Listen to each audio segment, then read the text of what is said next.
and DID. We're here doing our DID and D&D specials, and this time we are going to actually build and create our characters properly. Yay! Don't forget, these characters we're building are actual my real life alters, and it's just what they would be like if we lived in D&D land. If you can see floppy ears right now, these are Knuffles. They belong to a dog. They're not Danny's fluffy ears. Nice, there he is. Little nose. Little nose pointing up. He's a little bit out of the camera angle. So today we are going to introduce you to Anita, who is my protector and gatekeeper. And as you found out in the last one, she's a fictive alter. Oh, Knuffle wants to say hi properly now. He says, hello, interwebs. Hello, interwebs. There's people outside and I want to boof at them. Can't. You can't boof at them, we're recording. So Anita is based on a fictive, which means that she's an alter that is based on a fictional character, which I know sounds weird. Believe me, I understand how weird it is to have effectively a fictional character as an alter. But the way that DID develops is, like in childhood, when the disorder first starts up, is the alters are created by the child during a traumatic experience to protect them. And then once your brain learns to deal with trauma in that way, any traumatic experience you have from then onwards, that's how your brain deals with it, is they create a character to help you deal with the situation based on what you've been around most of the time. Now, when I was a teenager, I was obsessed with Laurel K. Hamilton's Anita Blake Vampire Slayer series, and still am. The series is still going. So Anita Blake was someone that I used to read a lot about. She's a character that I adore because she's so small and petite, but so strong, and her abilities are just amazing. She's a very empowering woman. So at some point during some trauma of mine, my brain was like, well, if Anita Blake was here, none of this would be happening because she'd protect us. And voila, my brain split and hello, here's Anita Blake. So she's based off a fictive, but not a true fictive. The difference being that the true fictives are that character completely. They have the same memories, they have the same emotions, they talk the same, think the same. With Anita, it's almost like she was taken out of the book, but put into this world. So even though she acts very similar to Anita Blake in the stories, she doesn't have the same abilities in my head as an alter.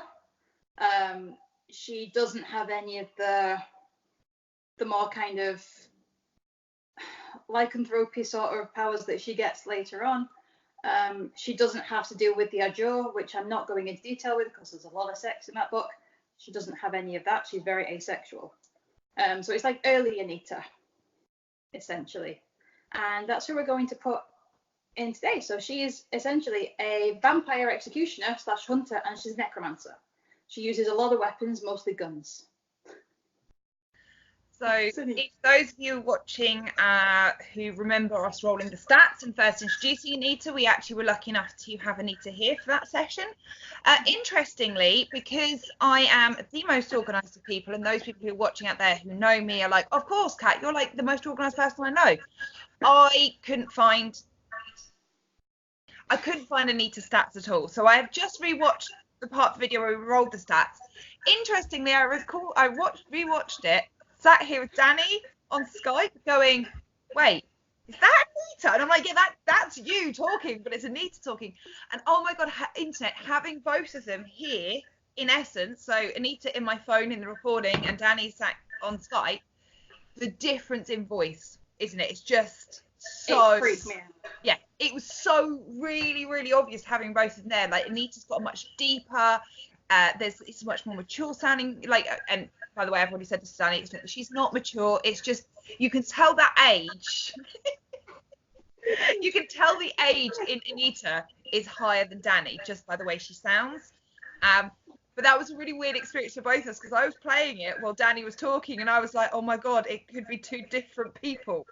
So yeah, that was just our little bit of fun interest today that we had. So when we met Anita last time, she discussed wanting to be a gunslinger because that was where we ended up with a lot of the way she was talking about, you know, that she tends to use conversation more to get out of a problem, but she will resort to violence. She tends to use guns quite a lot in the book, and obviously that inspired me to think of Gunslinger. She reminds me quite a lot of Percy in that way. But one of the things that Danni has discussed with me today is the fact that Anita Blake actually has these necromantic skills in the book. So although we think we've decided a way that we want to build Anita for this per se, the options for you guys out there, obviously, that we've discussed is, you know, potentially multi-classing with a wizard, school of necromancy, which would be one way for Anita to gain those necromantic skills, for her to have that interest and knowledge in necromantic and raise dead abilities. Obviously, multiclassing is not a problem. That's very easy to do. The case of multiclassing, you take a few levels in one class type, and then you could take a few levels in a different class type. It becomes a little bit complicated because when you multiclass, there are only certain things you can take from the other class. You can't have like all the brilliant things from all the brilliant classes and just pick what you want. It tends to, when you multiclass, it tends to say you can only take this from this, but this from this. That's one way to do it. The other way would be multiclassing as a cleric, and we could go down the death domain route, which we've already got Scarlet. But I feel personally for Danni, when she gets to play this, multiclassing a character when she's going to be having to play 10 characters is potentially going to be a lot to remember, to juggle. You know, she's going to already be doing druids with spellcasting, and I think we've got some wizardry in there anyway, and we've got some clerics in there. So one of my suggestions was that we replace a class or racial trait. So I'm thinking about a racial trait. Basically, I know that she's going to be an Aasimar. So this is a Anita Blake Aasimar special class race ability.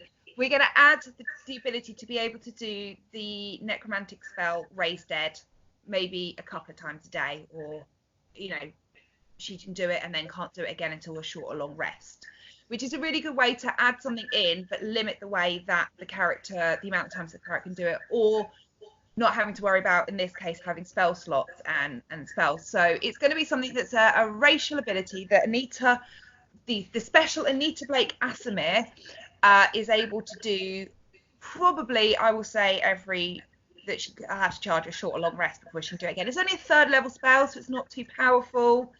But for all of you geeks out there, that's how we're going to do the Anita plan.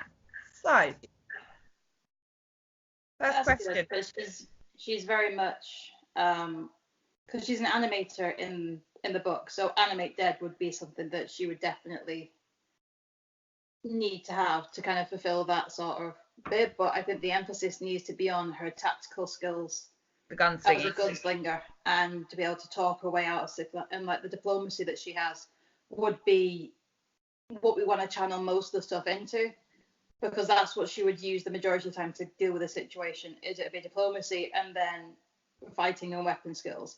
She has in the books like raised entire armies to like fight for her, but most of the time those things happen by accident. It's not often that she purposely does it. She does as the books progress. But yeah, it's not. My voice is different, isn't it? Your Anita's coming out. She is. Oh, okay. Well, I guess she'll start to talk for herself at some point. When she's ready. No, I can definitely, as you start to zone out as I was talking, and then when you start speaking again, your voice had dropped. So I don't know if you noticed that all, internet.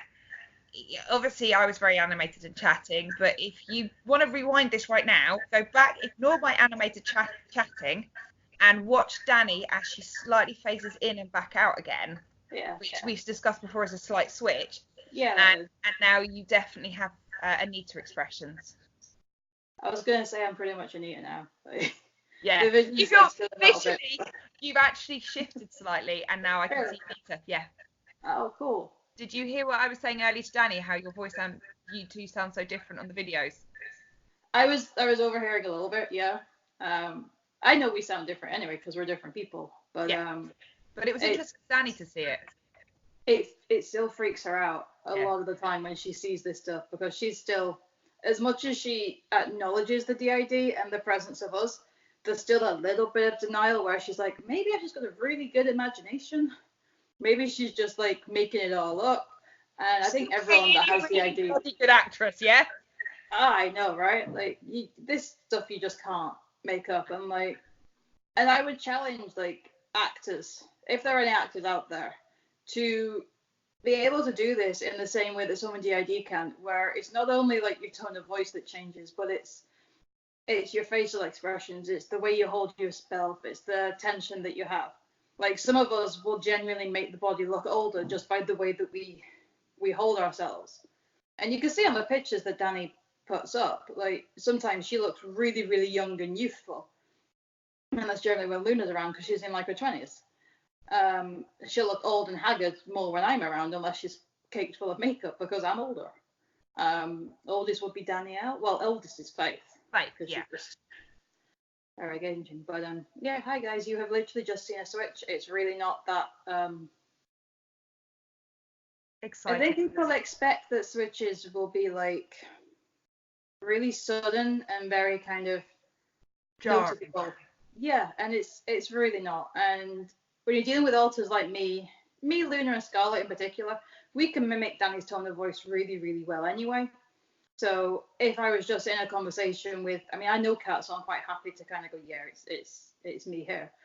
But we could quite easily have gone through the whole thing and no one would have noticed, which is one of the biggest things we want to get out in doing these videos, is that people can have DID without knowing it. You can talk to people that have it and you just won't know. The switches are so covert. We did a video with Scarlet recently, and that was nice.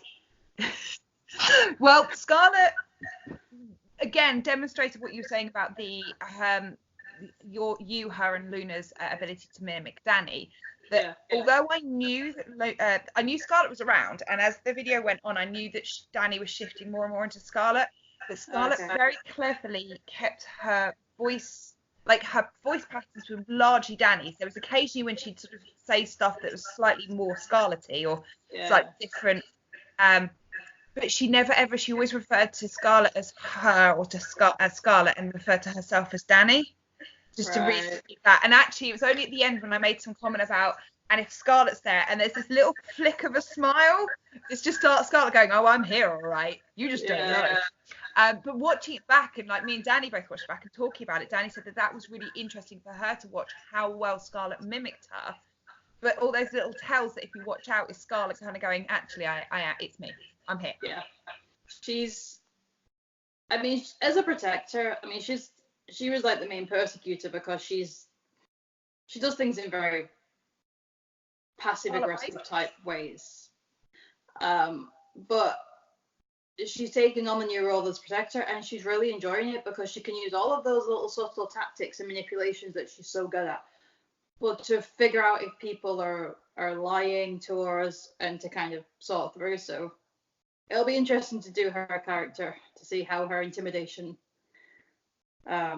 goes. But just so you know, she's a cleric, so she can, kill people, bring them back and kill them again. She really likes that idea. That doesn't surprise me. That surprised me. That's I think Can we have a way where like my power can overpower her? So if like she does it, I can just be like, just stop it. Like you have the bitch slap down move. Yeah. It's like just stop the guy from dancing just for your amusement, right? Just let him come back to life now. Stop puppeteering with a dead guy. You can't always do that.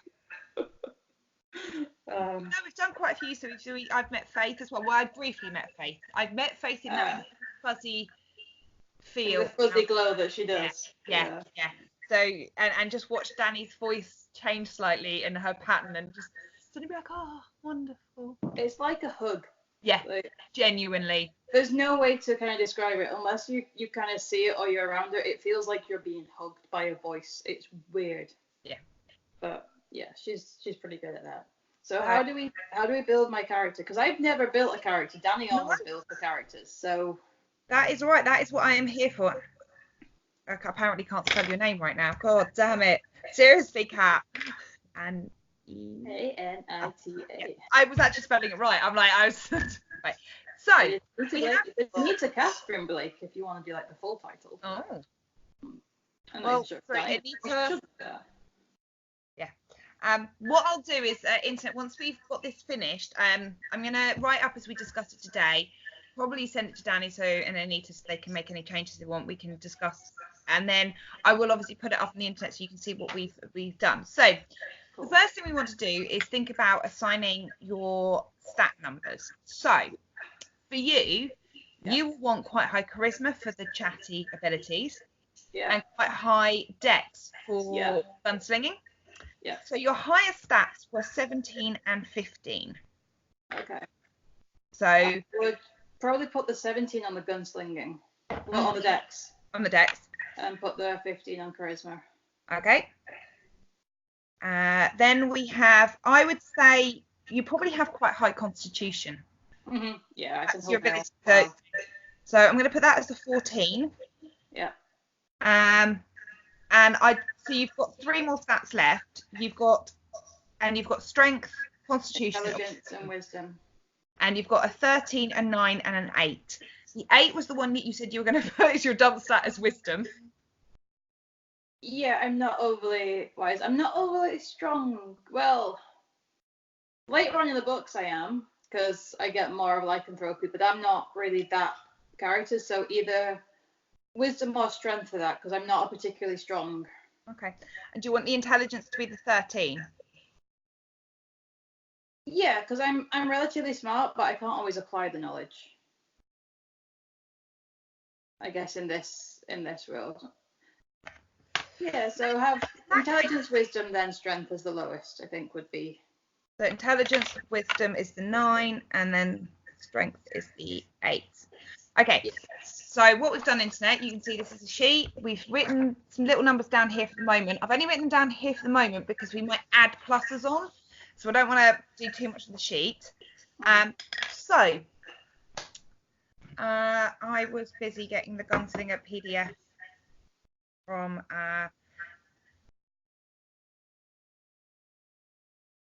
Dungeons Masters Guild. So we will pay for that PDF.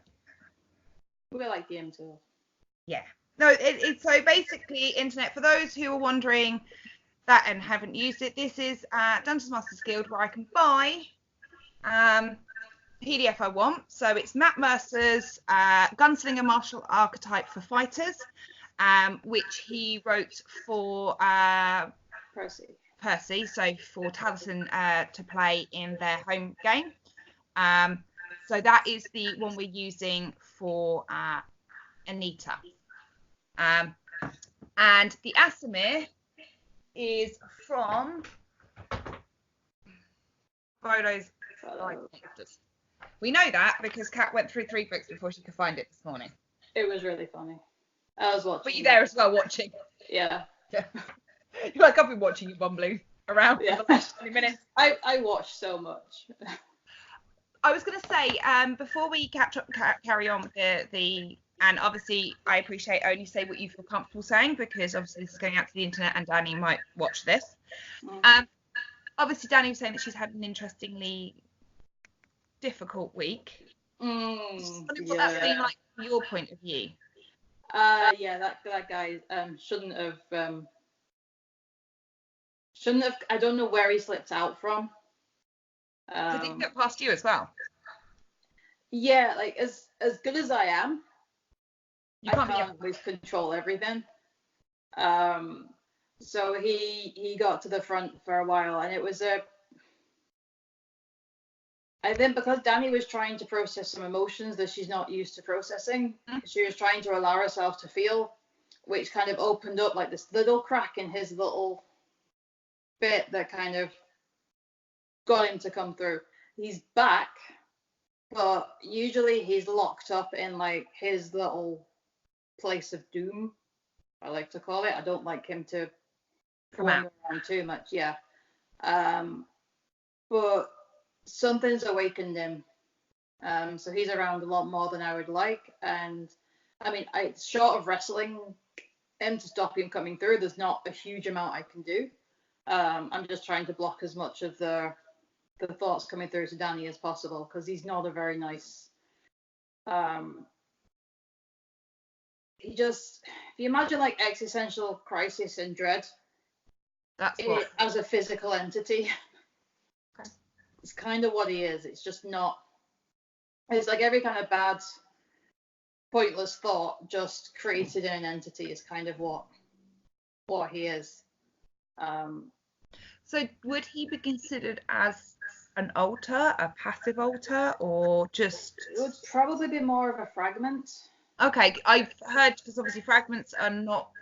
Actually, do you want to explain fragments, Anita? So like fragments are usually they're just like sections that have like a specific thing, so they're not fully incorporated alters. Sometimes they can be alters of alters, if that makes sense. So if an alter is fronting during a trauma, they can create their own alters. It's a very complex system. So it's the fragments can either be like entirely emotions or just like entity sort of bases. So they don't have the full round personality that we have.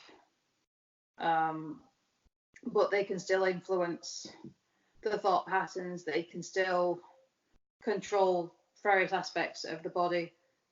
He was still able to like send messages and communicate kinda, but just kind of isolated everyone away, which is a very weird experience for Danni. Yes. But she dealt with it really, really well. And of course, her support network and friends were like, okay, we'll give her a couple of days and then we'll like bombard her with them. But I guess support and stuff. The thing is, you know, Danni has come on a massive way in the last year or so. You know, there's conversations. So actually, I wanted to ask you something, Anita. Oh, go on. So Danni and the Internet Life, so I'm hoping they're interested, because I did promise them next time I spoke to you I'd ask you this. Oh. It was the comment when Danni was going through her identity crisis and she didn't know what part of the system she was. And you said you're kind of like the landing page. Yeah. And so she was like, and so I'm hoping I tried to translate Anita into Danni for you. And I said, no, I get from my point of view, I was like, I get where Anita's coming from, because to me, she's like the interface. For the alters to meet the outside world, they have to come through Danni. And for us to meet the alters, we have to go through Danni. You know, Danni is the filter between which the outside world and her support network and friends and and the alters and the headspace in here kind of meet through Danni. And I was like, I think that's what Anita means when she says the landing page. I don't think she means like literally you're just where everyone goes and stops off and then fucks off. You know. Oh, that's not what I want. What I meant is like she's the landing page as regards to she's what everyone sees. And if you think of a system as like a website, it's like she's the static landing page. Like she doesn't particularly change that much. She is always there. You get updates and things, and you can find out everything else through her. Yeah. But she has absolutely nothing to do with the back end dashboard. No, that'd it's be like I would be like the web administrator. I've got access to everything. I can turn things on and off and stuff. Yeah. She has no access to any of that. None of us get to the rest of you unless we go through Danni. Yeah, so as a user, well, as like a website, if you came onto our webpage, you would only be able to interact with Danni if you clicked a link for Luna or someone. It's like you would see their part of it, but no one else in the back end. So all the passive alters, they have like the password lock. So it's like a membership website. So when I say that she's like the landing page, it's not that she doesn't have a job. It's just her job is to be the face of us and to make sure that we function in the world that we live in. You know, from my point of view, she also gives us like, you give the alters a chance to have their own voice. Should like you today come through and say, hey, it's Anita, I'm happy to talk to you, or like Luna did, but she gives them a safe way of communicating with the outside world. Like both Faith and Scarlett did the same thing. They were there. So Scarlett was there 100% and mimicking Danni, whereas Faith was kind of influencing and around, but not wanting to do the thing herself. And I was like, you give them a voice and a chance to interact with the outside world, and you give them safety net to allow to be you if they don't feel comfortable being themselves. Without the safety net of Danni, they might not want to come out. Exactly. And now everyone kind of feels safe to come out because we can either come out as ourselves if we're confident enough or if we feel safe enough, or we can come out and experience the world as Danni. But I still have that block up for Danni at the minute, is that she can't access our inner world. No. Because I just don't, at this stage, I don't think she's ready to. Like, as for accepting as she is, I think to actually hear all the conversations that we have as much as we do. I mean, some of it will filter through and she can hear bits of it, but she gets more thoughts and images through rather than actual dialogue. Yeah. Unless we're all thinking the same thing and she's wanting that. Hopefully that will change. But at the minute we function really, really well with, like, some of us dealing with the inner stuff and working through, and her just functioning through life, and us all kind of dipping in and going, actually, I really want to come and do this on the outside world. So, like, things like this, or with, like, the clay work or the rug making or whatever it is. So we're starting to flow better as a system. It wasn't an offense to Danni. It wasn't an insult. No. It was meant to be. It was meant to be you're like one of the most vital parts of the system, because she allows us to be able to function in the real world. Well, otherwise we wouldn't. When I explained it, I said, I don't know Anita very well, but I think, I get where she's coming from. I get the way she thinks, and I get the terminology you use. So it's like, from my point of view, this is what I see Anita is saying. She was like, oh, that does make me feel better. I was like, no, I think it's really important. Equally, there's a real importance between the role you play in the system and that Danni plays, because those two roles help keep that balance in the way everybody else interacts. If there was a disrupt between you or Danni, she's, like you said, she helps the system function in the outside world, where the rest of the system in the inside is doing things. I just wanted to ask, so Danni, when you listen back, Anita has now explained it for you. I like you, dude. It's okay. So we're going to build your Aasimar traits. So she is floating around a bit more at the minute, so she might have heard. She's heard it. She may or may not come back through. If she wants to come through, I'll let her. I'm not going to block her. It's her video thing.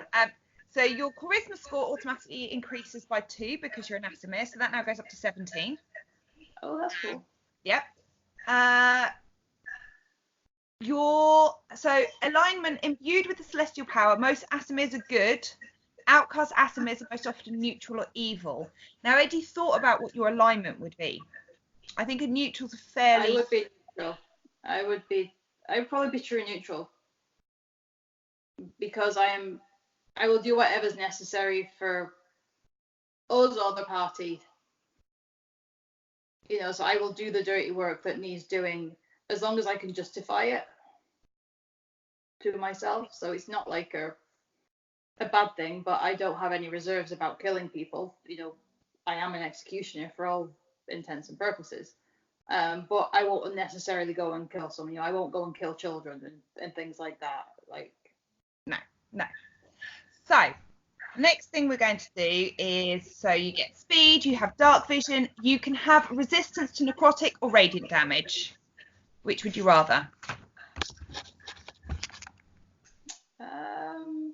Necrotic, I think, because I'm dealing with a lot of undead.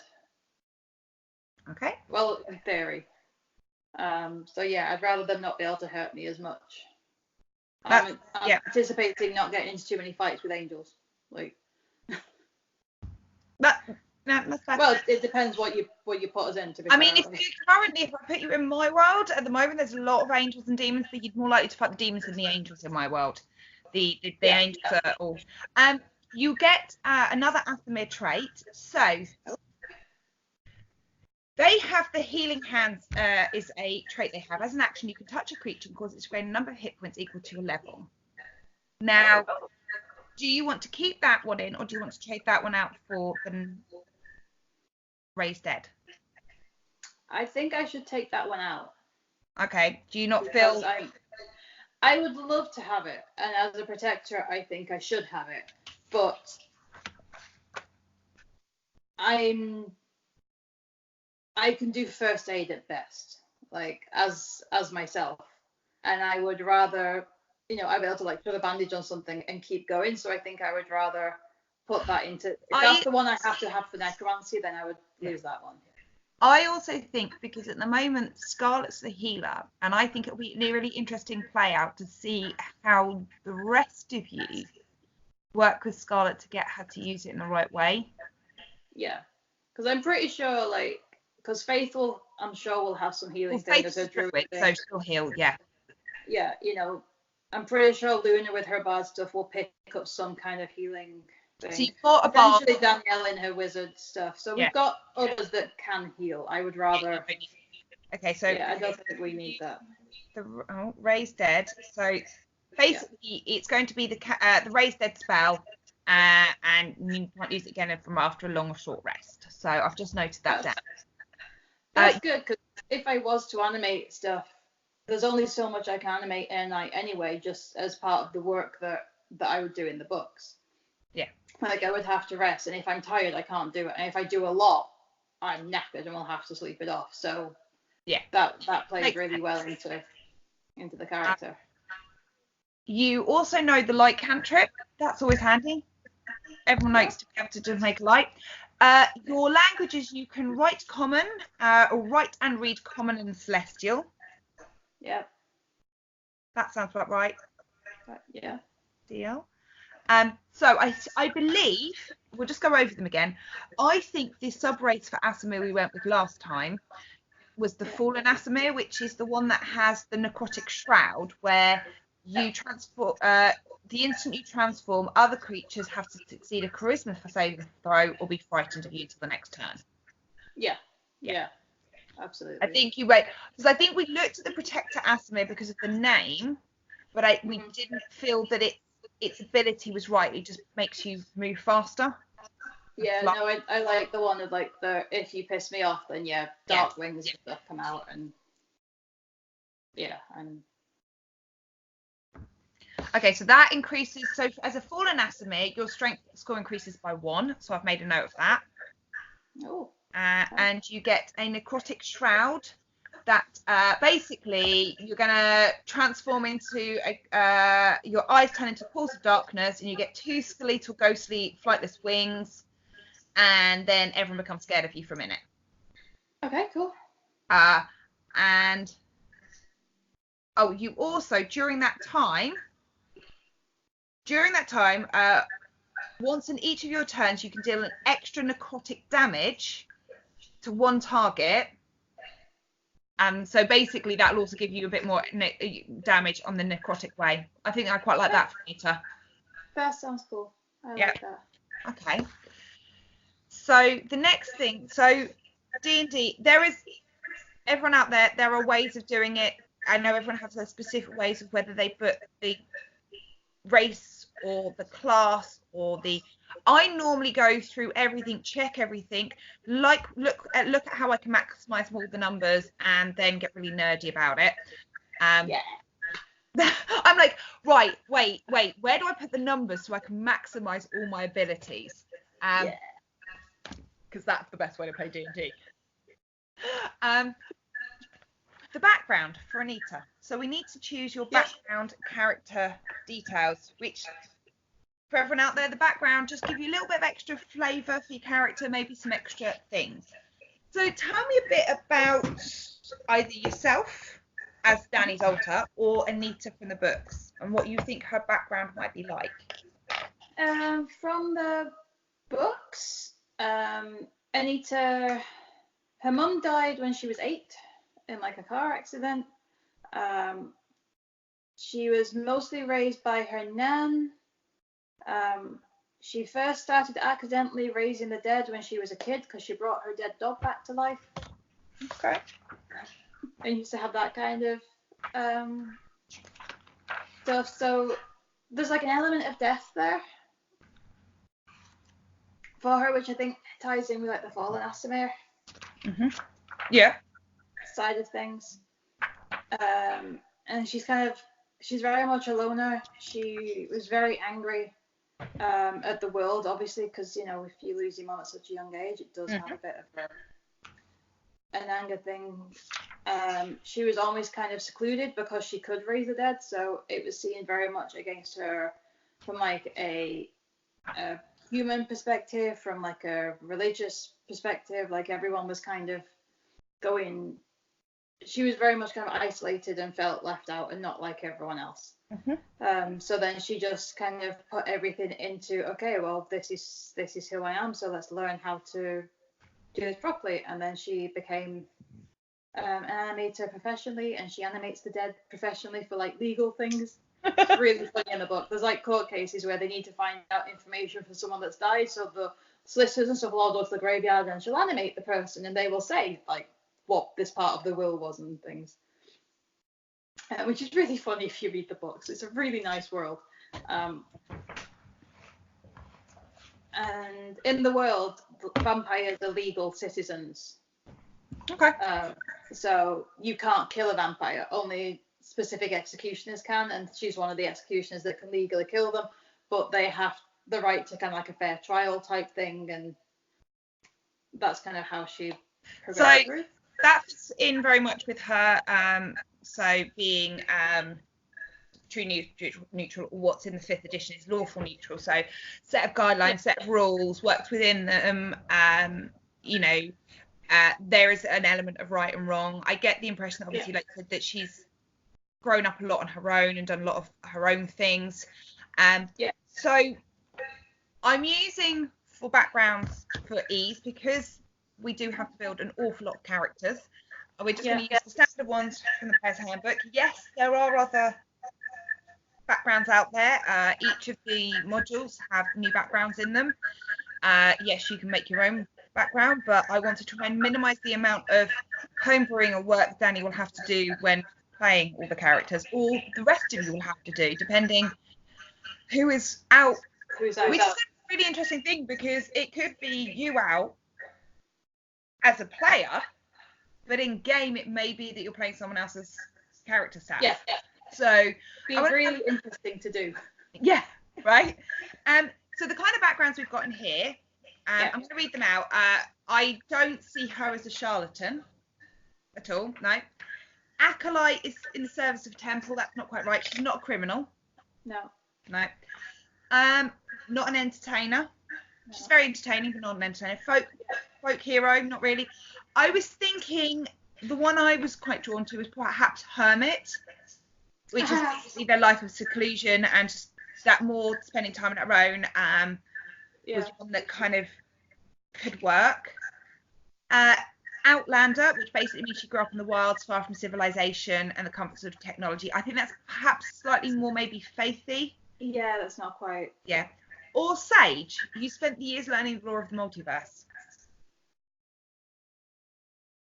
So basically, your background gives you some skill proficiencies. So perhaps if I tell you what the skill proficiencies are for those two, that might help. The hermit, you'd be proficient in medicine and religion. And as a sage, you'd be proficient in arcana or history. I think that would be better. Okay, so your background is now sage. Okay. So you have a proficiency in arcana, which plays into some of the necromantic knowledge. Yeah. And history. You can pick 2 more languages that you would like to speak. I will bring you up the languages for D&D. Yeah. I think Infernal will probably be on there. Yep, so Infernal. And so you've got Infernal, which is devils. You could also have Abyssal, because that's the demonic language. Go for Infernal and Abyssal. Yeah. Because she's raising dead things. Yeah.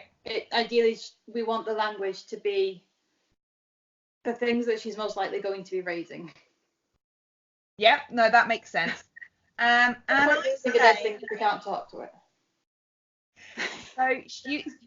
So normally with the background in Sage, we determine their specialty, their scholarly training. And in the book, we've got alchemist, astronomer, discredited academic, librarian, professor, research, wizard's apprentice, scribe. I was personally just going to go with necromancy. Yeah, there we go. Necromancy, yay. Yay. I did write yay there. Yes, the internet. So far we have put your stats in place. We have made sure you've got all your racial stuff down and all your background stuff down. So we're nearly there. 2 seconds. And by the way, has Danni come through yet? Yeah, I'm here. You're back now. I am, yeah. It's a bit kind of, it was fuzzy for a while because it was, I could hear my voice change, but I was like, I'm not talking. No, your voice for a while was like this, and I could hear both of you for a bit. Because basically, Anita said that you were around and that she'd let you, like, she was like, you know, if Danni wants to come through, she's more than welcome. It's her. It was really sweet. She's like, this is her video. Oh. But then for a while, the voice was a little bit, but I could hear as you were talking about Anita, you kept going to third person. And I felt like Danni was coming back then because you started referring to Anita as she. Okay. That's probably a good way to tell is how we refer to each other. Yeah. Well, unless it's Scarlett, because Scarlett. Yeah, we'll just. Yeah. I think on these videos, I think that's the best way to tell because we're going to be pretty honest. Yeah. Other than Scarlett. Yeah. So it was really good. It was really interesting having Anita out to just start that conversation, and obviously I'm glad she came out. Some of the necromantic stuff, so she's. Yeah. We pulled that in. She also has explained when you watch back later the landing page comment. I did ask her. Okay. But yeah, it was nice to have her out and just having it and actually talking to her about the difference in the voices as well, and having you and the video running at the same time was quite interesting. Okay. Well, that'd be good for people to watch because, you know, ultimately, as much as fun as it is to do all the D&D stuff, it's ultimately about understanding DID. Yeah. So if you meet someone that has multiple personalities, you understand it a little bit and you're not completely freaked out and think, whoa, this person can't do anything because of this. It's like, it's just someone with more people, you know, you get more friends. Like, there's no downside to this. Right, internet. So earlier when I said rewind it, go back, watch the bit where Danni phases out for a minute and Anita literally's like, no, it's I'm totally Anita now. And now, internet, rewatch this last like 5 minutes and see if you can see, because I can see so much difference I can see Danni's back now. That's why I stopped and asked, because I can see your page and your expression changed again. Oh, okay. I just shifted back to Danni's, which are more animated than Anita's. I'm gonna have to look back and watch it because I'm still like. This is a really fascinating video actually, because you had a full switch into Anita and now you fully switched back into Danni again. Yeah. They're actually, so internet, let us know what you've seen. Like, did you see those pictures? If not, go back, rewatch it now and see if you can see it now that they've been mentioned to you, because genuinely your feedback, I know Danni very well and I know Anita quite well, so for me it's beginning to get a bit easier. Yeah. But yeah, like internet, genuinely. Can you see it? Like... Yeah. Because the voice is so different now.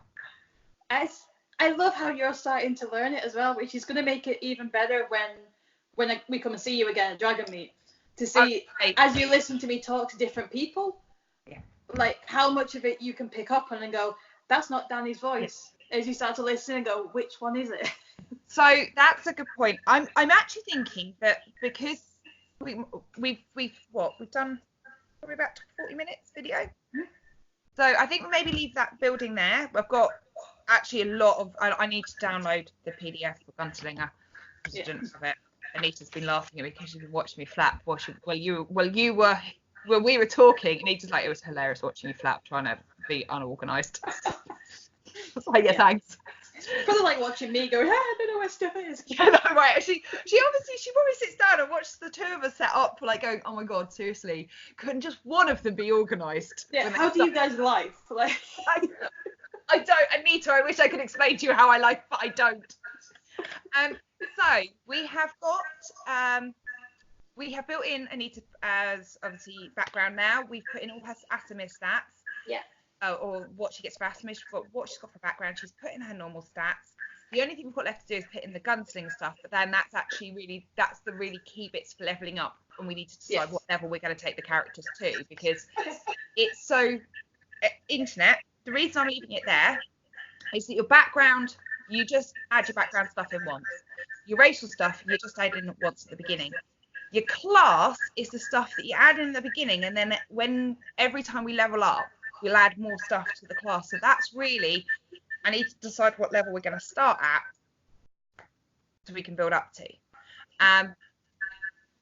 So that's we have a part 2. So we'll have an Anita part 2, baby. But meanwhile, Internet, Danny mentioned something about Dragon Meet, and what I would like to tell you, Internet, is that we are both going to Dragon Meet. We are both going to be in the same room at Dragon Meet.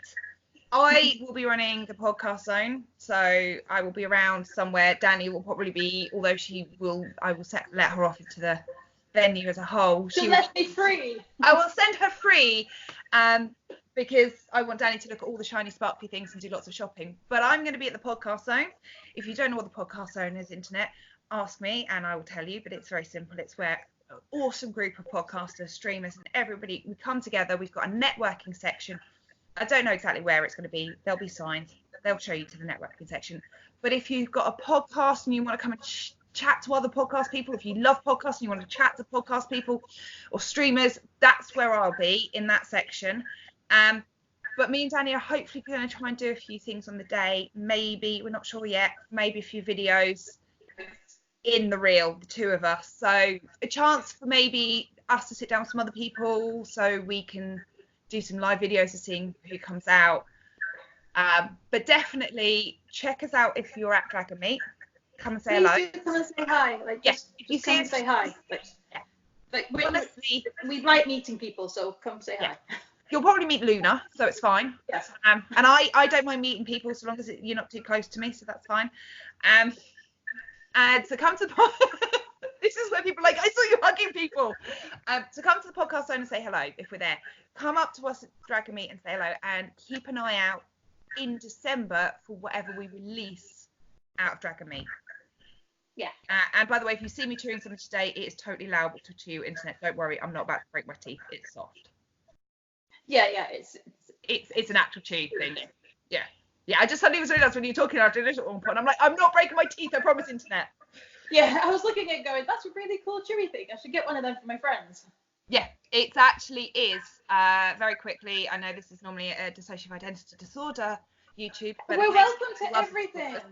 We do all the things. So as you all know, I am on my ASD journey, and one of the things I really notice is that I feel much happier in life if I just allow myself to stim. And my stimmings are anywhere from playing with things, to chewing things, to making noises, and to flapping my hands. So this is because I tend to chew everything in sight. I have damaged my teeth and I don't know how many pen lids. So this is soft, it's silicone, it's designed for chewing and playing with, especially for people with ADHD and autism. So yes, I am a grown-up with a chew toy, and I'm okay with that. Yeah.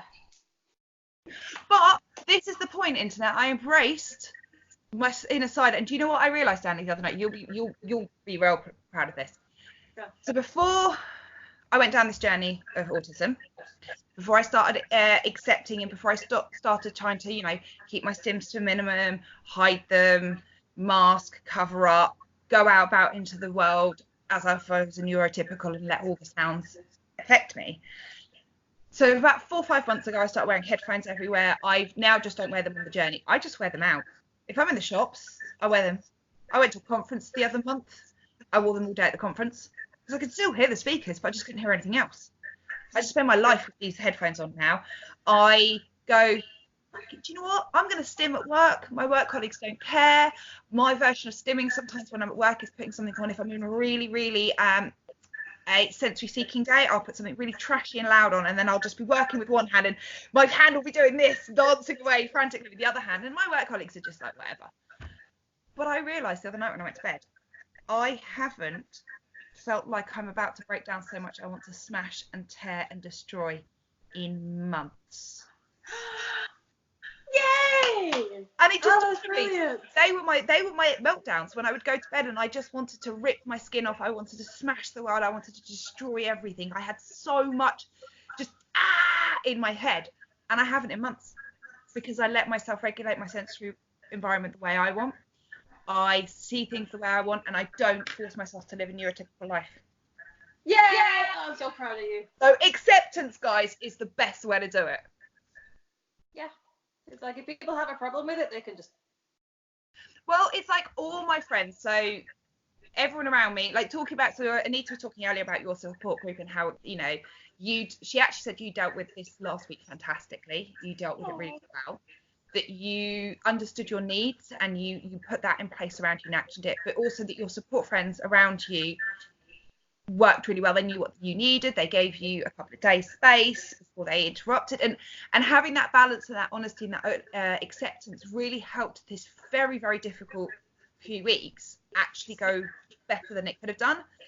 Yeah, I've still been able to function.